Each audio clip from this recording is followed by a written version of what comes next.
Good morning, guys. I wanted to talk on Coffee with a Therapist about body image and beauty sickness in our culture and how that impacts people's mental health. Real quick, I want to make sure people understand this is not therapy or intended to substitute therapy. This is just my experiences, just sharing with you different things I've learned. And I always encourage that if you have something more specific or if you're struggling with something that is mental health related, please go to your local mental health professional and make sure you're dealing with that one-on-one, because it's not something we can talk about over social media or a video. However, I do think people can get some really good insight and they can get some education to help them connect the dots so that they can find the right mental health professional and kind of put words to some of their experiences. I think that's a big part of what we try to do in this space is how do we put words to experiences? Because a lot of people go on social media and they're struggling with different mental health concerns, but instead of seeking the real root of the problem, they're getting bombarded by messages telling them like, hey, if you just get this product, then you'll be happier, especially when it comes to body image.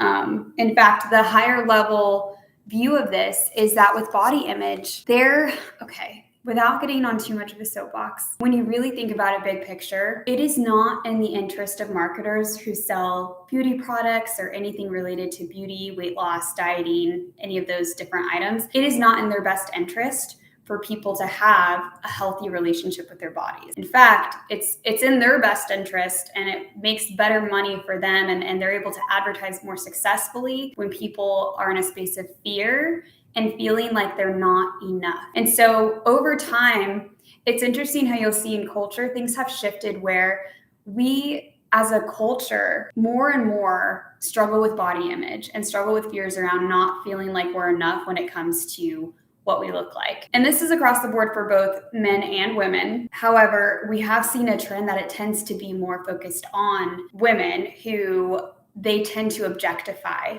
themselves. So when it comes to body image, kind of going back to that, like in our culture, we've been inundated with messages, and even I feel like it becomes more and more of a thing as we are exposed to social media, TV.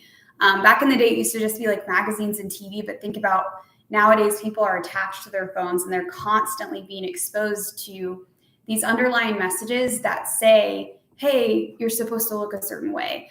And especially for women tend to get objectified a lot more than men do, as far as like advertisements being around how attractive they look, women making money off of the fact that they look a certain way, women having all the filters and using that as a way to get Instagram followers. And I mean, the list could go on, but it is so pervasive in our culture. So there were studies done, and a lot of the time there were a lot of humans that thought, well, smart women and smart men, they know better. Like they can look at these images and it's not going to impact. However, the research shows that it doesn't matter, even if you know these images are fake, even if you know that it's just advertisement and all BS in its own right, our brain at a subconscious level still was picking up on these messages and still would compare ourselves to these people. And even women in graduate school programs, they did all these research studies. And one of I guess it's silly and it's sad, but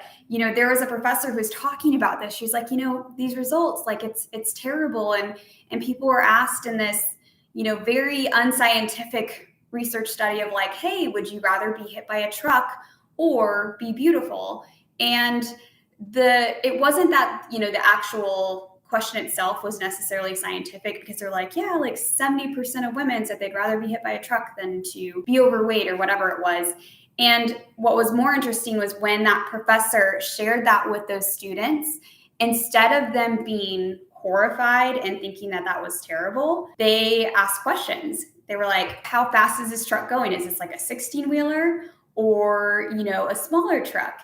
And so it was interesting to see that these graduate students, they weren't appalled. They related to it. They were like, I can relate to this, and asking myself in my own head, would I prefer that or the other? And that just kind of shows you how much like this is a pervasive issue in our culture. I know this happens for men in other ways, so I don't want to leave men out. I know men can have like body dysmorphia when it comes to their muscles and how big they are and things like that. But men tend to have more pressure put on them to have status symbols like certain cars, like having a Porsche, things like that. Like that's kind of how they try to attract their mates, is more by these status symbols and how much they make. Women in our culture, we are still told your worth is based on how beautiful you are. Your power comes from your beauty. And one of the things that the biggest issue with that is I'm not anti-beauty. I'm not anti-people wearing makeup. Like I'm wearing makeup right now because I like the makeup that I'm wearing and it makes me feel like I enjoy that ritual in the morning. I'm not against beauty. What I am against is when women or men, their life becomes revolved around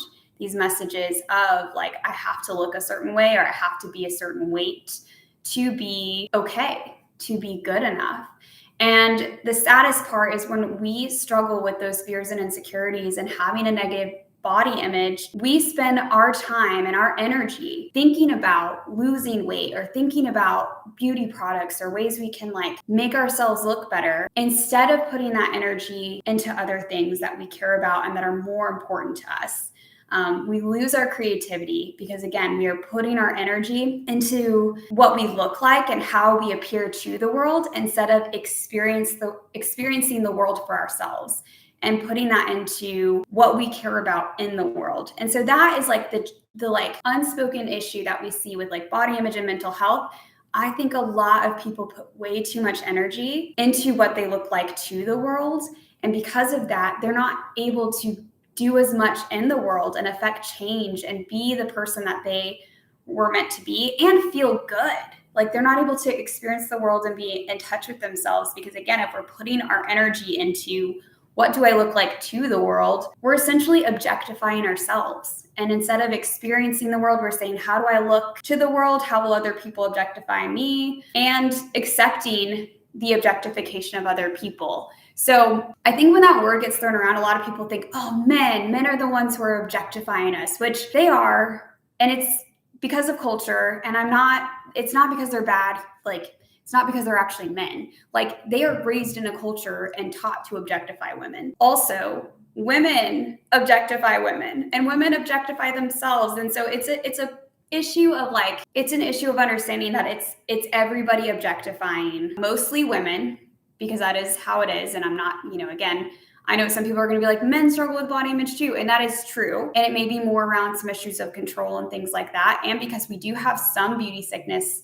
in male culture, but it is not as pervasive as it is for women. And if you think that's not the case, I just challenge you to just go through a week of your life and compare how many things you see where the focus is about how pretty a woman is versus the focus being about how pretty or attractive a guy is. See what you find, because unless you are very much in a very small piece of our culture, it's I don't know. It's kind of hard because once you see it, it's hard to unsee it because it's everywhere.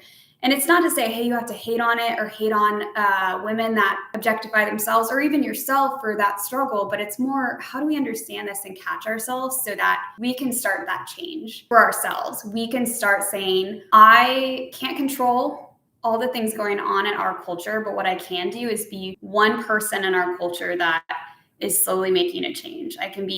I can at least not objectify myself, and I can at least put myself out there and work really hard to not objectify other people. And you may say, like, what does that actually look like day to day? Well, for yourself, it's being more what we call body neutral, where instead of the focus being on like, I need to have this awesome body image and like love how I look every day. It's not even like the positive body image movement, because I think that also focuses too much on our bodies, but it's this idea of like, how do I focus less on my body and more about other parts of my life that I care about? So internally, it's shifting your focus, shifting your energy to other things in your life that you care about versus putting your energy into what do I look like to the world. The second piece is stop complimenting people based on their appearance.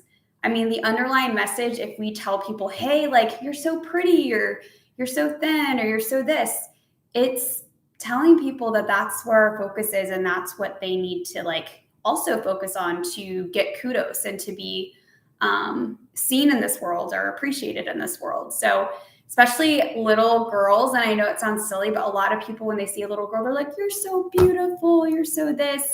And they don't do that to little boys.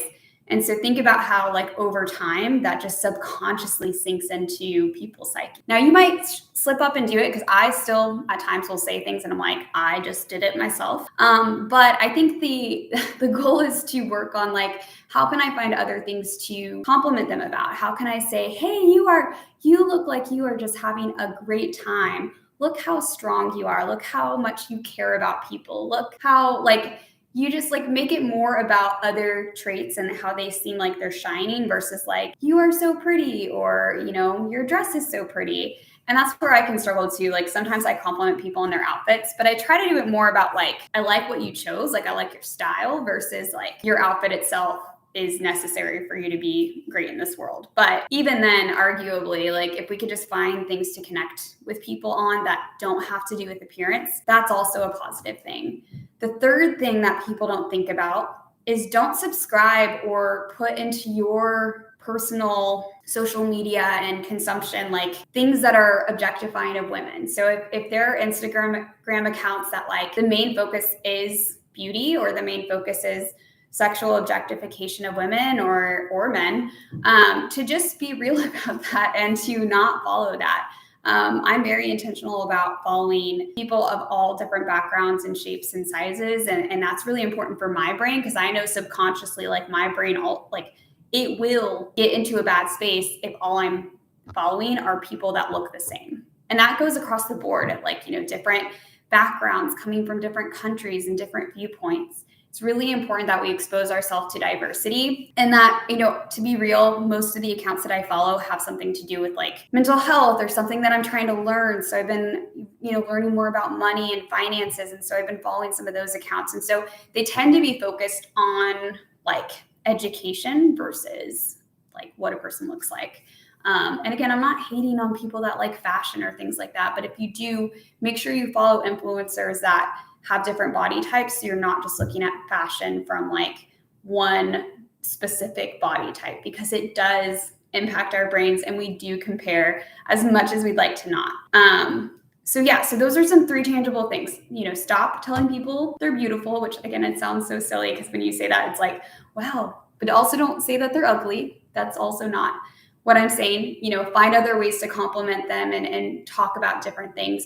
Don't talk about diets and weight stuff with people. Like, I think across the board, the less that we can talk about that, the healthier our culture will be around body image and food and their relationships with their bodies. Don't objectify yourself, and make sure that you're exposing yourself to social media that doesn't objectify women and gives you more variety in what you're seeing. So you're not, again, your brain isn't constantly like, this is the way a human is supposed to look. So I hope that all makes sense. I know I feel like I kind of talked at you guys for about 15 minutes, but this is something that I see repeatedly in my work.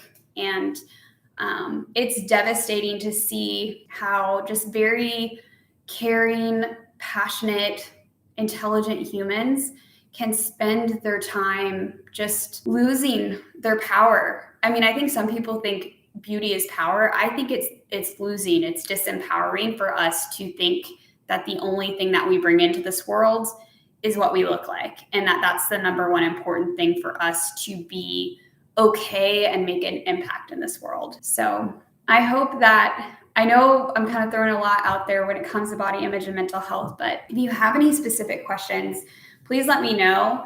One of the YouTube videos, or not YouTube, TED Talk videos that I would highly recommend is by Renee, and I'm going to probably butcher it, Engeln, Engeln.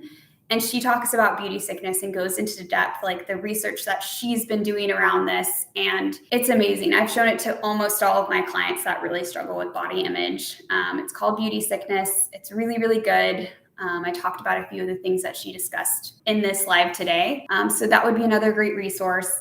Eating in the Light of the Moon by Dr. Anita Johnston is another wonderful book and resource for healing your relationship with your body, food, all that good stuff. I'm sure there's other wonderful, amazing resources, but they are not at the tip of my tongue.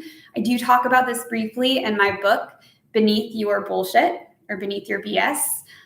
So that's another area where you can learn more about that and all these other different themes. I think that, show up for people when they're building their self-worth around what they look like and these different cultural narratives that we buy into because it's part of our culture. It's part of what we're constantly being told.